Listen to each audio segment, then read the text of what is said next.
മഴ മഴ മഴ എവിടെ തിരിഞ്ഞാലും നമുക്ക് മഴയുടെ വാർത്തകൾ മാത്രമേ കേൾക്കാനുള്ളൂ. എന്തൊരു മഴയാണ് അല്ലേ. എന്തൊരു മഴയാണെന്നൊന്നും പറയേണ്ട ആവശ്യമില്ല. നമുക്ക് വെള്ളം കിട്ടണ്ടേ മക്കളെ. മഴ പെയ്താലല്ലേ വെള്ളം ഉണ്ടാവുള്ളൂ അല്ലേ. അപ്പം എന്തായാലും വെള്ളത്തിന്റെ കാര്യം പറഞ്ഞിട്ട് ഞാനിപ്പോൾ ഇന്ന് നിൽക്കുന്നത് കിണറ്റിന്റെ കരയിലാണ് കേട്ടോ. മഴ പെയ്തപ്പോൾ നമ്മുടെ കിണറ്റിൽ അസലായിട്ട് വെള്ളം കൂടിയിട്ടുണ്ടായിരുന്നു. അപ്പം ഞങ്ങൾ തലേ ദിവസം തന്നെ മോട്ടറൊക്കെ ഒന്ന് ചെറുതായിട്ടൊന്ന് പൊക്കി കെട്ടിയായിരുന്നു കേട്ടോ. ഇല്ലാന്നുണ്ടെങ്കിൽ നമുക്ക് പണി കിട്ടിയായിരുന്നു. 8ന്റെ അല്ല 16ന്റെ പണി തന്നെ കിട്ടിയായിരുന്നു കേട്ടോ. മോട്ടർ മുങ്ങിപ്പോയായിരുന്നു. അത്യാവശ്യം നല്ല രീതിയിൽ തന്നെ നമ്മുടെ കിണറ്റിൽ വെള്ളം കയറിയിട്ടുണ്ട്. അപ്പൊ ഏട്ടൻ ഇപ്പൊ എന്താ ഈ ചെയ്യണമെന്ന് ചോദിച്ചിട്ടുണ്ടെങ്കിൽ നമ്മുടെ കിണറ്റിൽ ഇഷ്ടം പോലെ പുല്ലും അതും ഇതൊക്കെ ഇങ്ങനെ വളർന്ന് നിൽക്കുന്നുണ്ട് കേട്ടോ. അപ്പൊ കഴിഞ്ഞതിന്റെ മുന്നത്തെ കൊല്ലം നമ്മുടെ ആദ്യത്തെ കിണറ്റിൽ ഇറങ്ങിയിട്ട് അതൊക്കെ നമുക്ക് വൃത്തിയാക്കി തന്നതായിരുന്നു. ഇപ്രാവശ്യം ചെക്കൻ എന്തായാലും നാട്ടിലില്ല, അവൻ ബാംഗ്ലൂരാണ് കേട്ടോ. അപ്പൊ അതുകൊണ്ട് തന്നെ കിണറ്റിലിറങ്ങാനായിട്ട് ഏട്ടന് ആളെ കിട്ടിയിട്ടില്ല. അപ്പൊ പിന്നെ ഒന്നും നോക്കിയിട്ടില്ല, അതേ വെള്ളം കയറി നിൽക്കുന്ന സമയത്ത് തന്നെ വലിയൊരു തോട്ടി എടുത്തു കൊണ്ടുവന്നിട്ടേ ആ ഒരു തോട്ടിയിൽ ഇങ്ങനെ ഇതിങ്ങനെ പുല്ലൊക്കെ ഇങ്ങനെ ചുറ്റിച്ച് ഇങ്ങനെ എടുക്കുകയാണ് കേട്ടോ.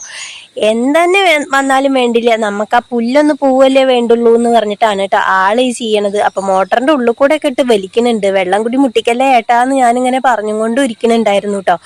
ആളെന്തായാലും ചെയ്യണത് നല്ലൊരു കാര്യമാണല്ലോ. കാരണം നമ്മുടെ കിണറിന്റെ അവസ്ഥ എന്ന് പറഞ്ഞിട്ടുണ്ടെങ്കിൽ ഇതാണ് കേട്ടോ, നിറച്ച് പുല്ല് പൊന്തിയിരിക്കുകയാണ്.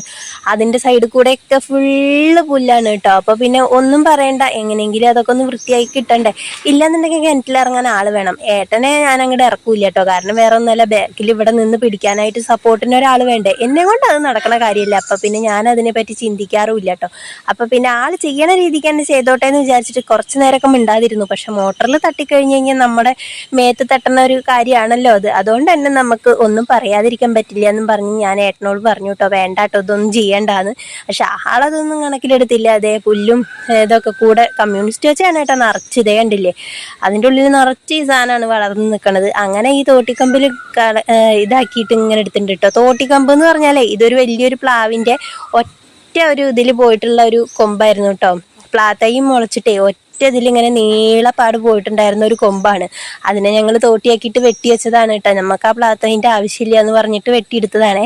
അപ്പൊ ആ ഒരാൾ എന്തായാലും നമുക്ക് ഇതിന് ഉപകാരപ്പെട്ടിട്ടുണ്ട് കേട്ടോ. അപ്പൊ കണ്ടില്ലേ, കിണറ്റിൽ നല്ലോണം വെള്ളം കയറിയിട്ടുണ്ട് കേട്ടോ.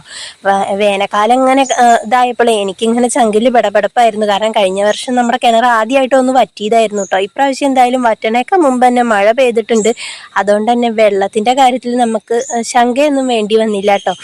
അങ്ങനെ അതിന്റെ ഇടയിൽ കണ്ടില്ലേ ഒരു കിളിക്കൂട് കിട്ടിയിട്ടോ. അപ്പൊ ഇതിന്റെ ഉള്ളിൽ കിളികളൊക്കെ ഉണ്ടായിട്ട് അവര് പറന്നു തുടങ്ങിയുള്ള ഒരു അവസ്ഥകൾ ആലോചിച്ച് നോക്ക്. പറക്കാൻ പഠിക്കുമ്പോൾ അവരുടെ കിണറ്റിൽ വീണ് ചത്തുപോവില്ലേ അല്ലേ. അപ്പൊ ഇന്നത്തെ ഈ ഒരു വീഡിയോ വിശേഷങ്ങൾ ഇത്രയേ ഉള്ളൂ. അടുത്ത വീഡിയോ ആയിട്ട് വീണ്ടും കാണാതിരിക്കും. എല്ലാവർക്കും tata, bye bye, see U.